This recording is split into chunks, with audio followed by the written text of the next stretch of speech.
in this piece that I first heard as a high school senior by Eric Mandat, I'm going to play a little bit of it for you right now. The piece is called Folk Songs. And I'm going to play the third movement, which has a very evocative title, Expansive, as if hurtling through space. And you're going to get to hear a little bit of each of those techniques. And I promise you, it's on purpose. I'm not messing up, really.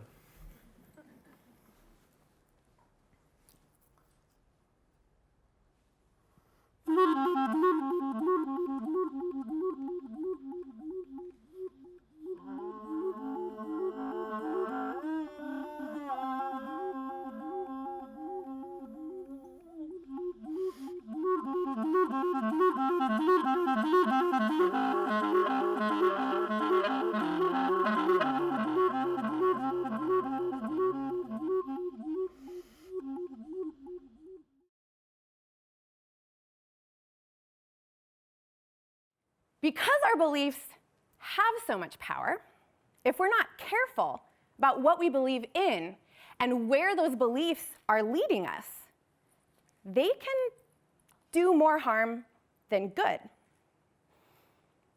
My belief in possibility gave me a lot of confidence, but it also led me to worry, like a lot, about anything and everything and how it could all possibly go wrong.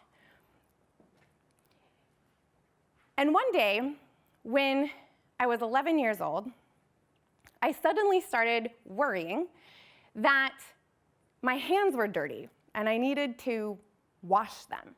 But not just before dinner or after using the bathroom, like all the time.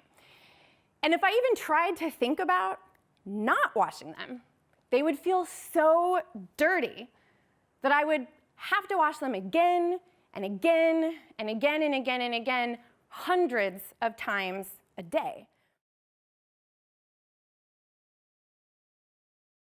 The next day she went into work and she told her coworker, who was the chili lady, guess who I met last night? Beanless Chili. That's what they'd been calling me for 10 months. Beanless Chili. They'd go in, I wonder whatever happened to Beanless Chili. And I saw Beanless Chili last night. He asked for my phone number. Beanless Chili called me. We're going on a date. 4 months later, Beanless Chili asked me to marry him. And then 10 months after that Bodegas meeting, oh my God, I married Beanless Chili.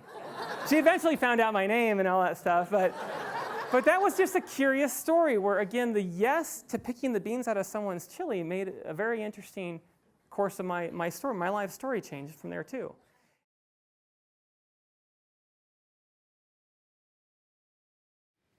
So Alexis is the little girl who was never going to talk again.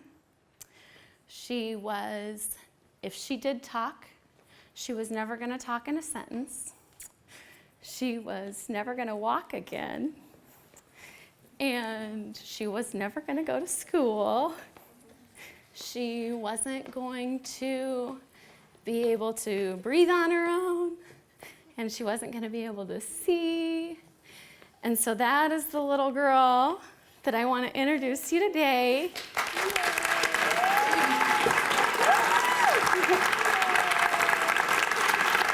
She got to take a little bit of time out of recess and lunch to be with us all.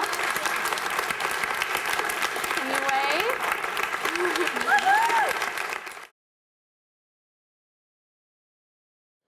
Then I read this book, Thinking Fast and Slow by Daniel Kahneman. And he steps forward basically to say, nope, it's not how it works. Kahneman describes fast thinking as when we just sort of react to something that happens. So we haven't dug deep, we just have a reaction.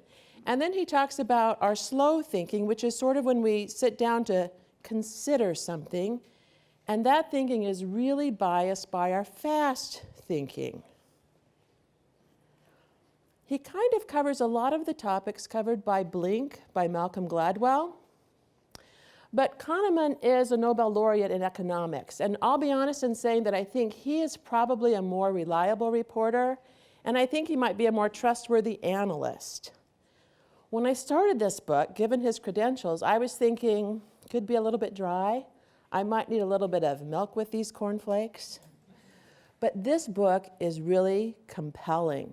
With every chapter that I read, I could feel my brain filling up, and I knew I needed a rest, but I just wanted to keep reading.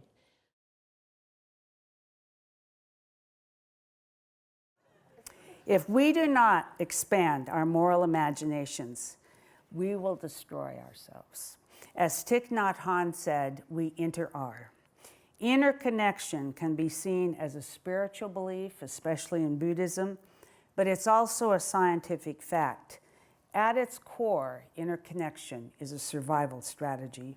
As Gregory Bateson said it best, the unit of survival is the organism and its environment. That is the unit of survival. The next great rights battle will be a fight to rescue our beleaguered planet. It will be about air, plants, animals, water, energy, and dirt. So the next year we brought students over there because we were changed by that experience and we wanted them to be changed by that experience. And Karen Schmidt, a wonderful kid from Lincoln, she has concerns, she has big issues that she cares about in life, and one is she cares about the disabled, and she met this woman who's disabled who was dropped off by her family at this institution and left alone forever, okay? And she listened to that woman's story and told that woman's story and made a difference in that woman's life, and everybody she shares that story with, it makes a difference in their lives and changes how they feel about the disabled. She did the same thing with the elderly, who often are forgotten in Kosovo, because Kosovo is about the future, not about the past, because the past hurts, right?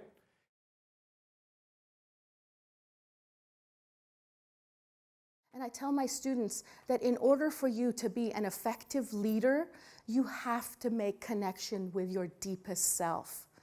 Because when you understand, when you begin to understand who you are on a deeper level, you begin to connect with other people on a deeper level. You begin to understand what Scott Winter was talking about. You begin to understand what some of the challenges of immigrants and refugees are. If you think we've had it easy, I'm sorry, you're wrong. It's hard. The cognitive dissonance that we've lived with are very similar to the hardships that your ancestors have lived with. We're just today's pioneers.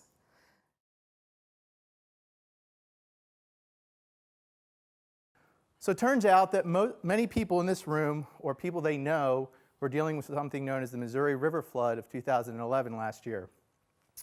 One of the challenges with the flood is that there was a lot of information coming out. U.S. Army Corps of Engineers, Federal Emergency Management Agency, American Red Cross, national media, social media. There was a gap, though, with respect to how can we better leverage the social value of this data. So a friend of mine, Bill Susan, and I launched a site called MightyMoRiver.com. You can go there now on your phone or iPad or whatever. And basically the idea was to draw this information in, some of it automated, some of it manual curation, and actually stick it on a map, give people a timeline to work with. They could drill down by categories.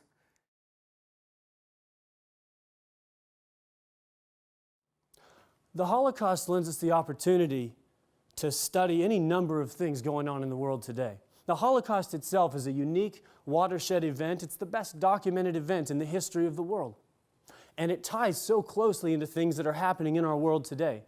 We look at apartheid and racism when we study the Holocaust. We look at anti-Semitism. Anti-Semitism didn't begin with the Nazis. It didn't end with the Nazis, but it's rampant in our world today, as is racism, sexism, homophobia, religious intolerance. All of these are issues, crimes that were perpetrated by the Nazis and continue to be perpetrated in our world today. And so through the lens of the Holocaust, we examine these things.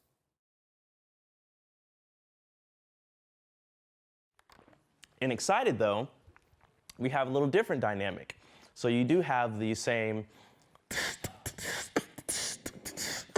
but you're excited, so you don't get to like lollygag. So it's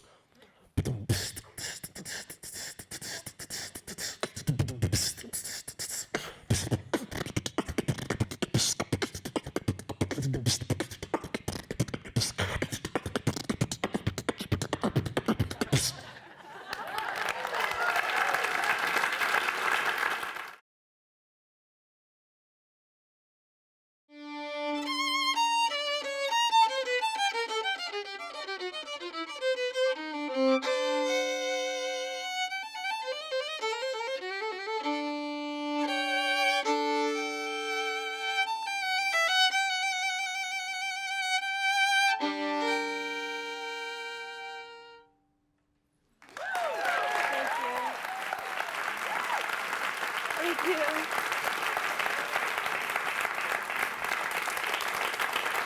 Thank you very much.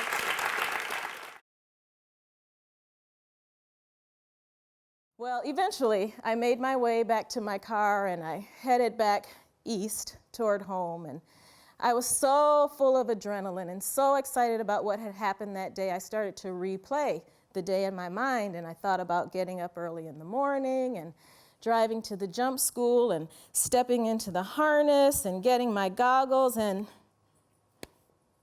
the altimeter. And it was in that moment I realized I never saw the altimeter get to red. I never thought about it.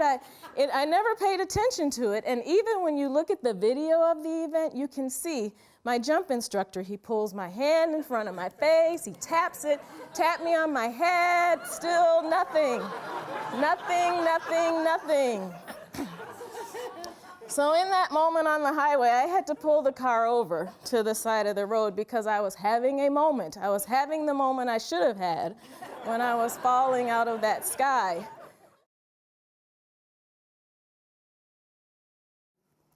Think about the last time you went to a Husker game. To watch guys run around on a field and you're huddled together in the cold in the fall afternoon. Thousands of people screaming and things along those lines.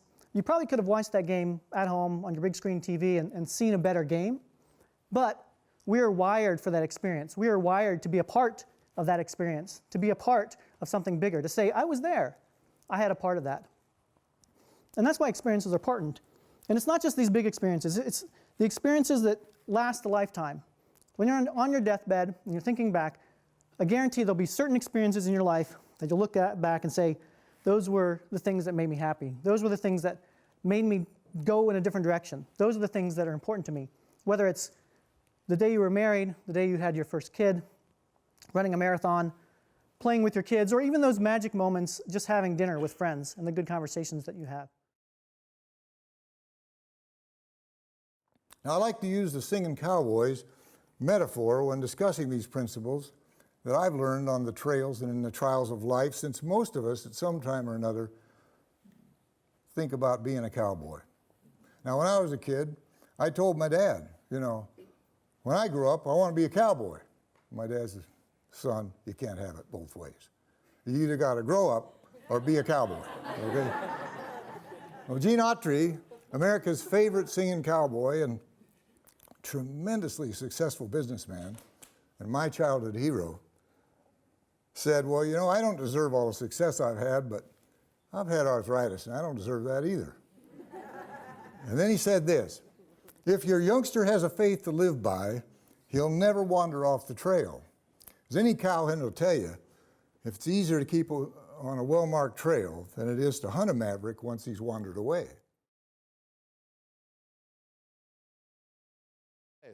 And so it was a struggle for me at Doane College, and I couldn't wait to live up to the deal with my dad, which basically was you have to stick it out till Christmas, and then you can come home, and that was my plan. And then in October, some seniors showed up in my room, and they did the most unforgivable thing that you Midwesterners pull on New Yorkers all the time. They took me snipe hunting, and it changed my life.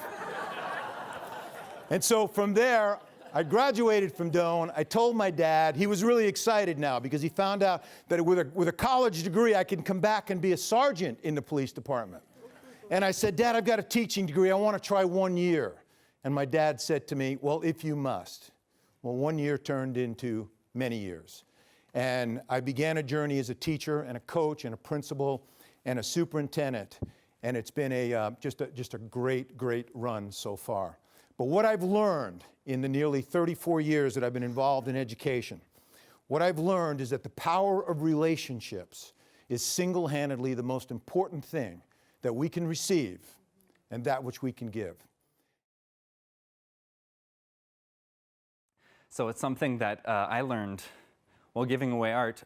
When you give enthusiastically, when you give consistently, when you tip your waiter, when you do it, when you give authentically, you always end up getting so much more in return.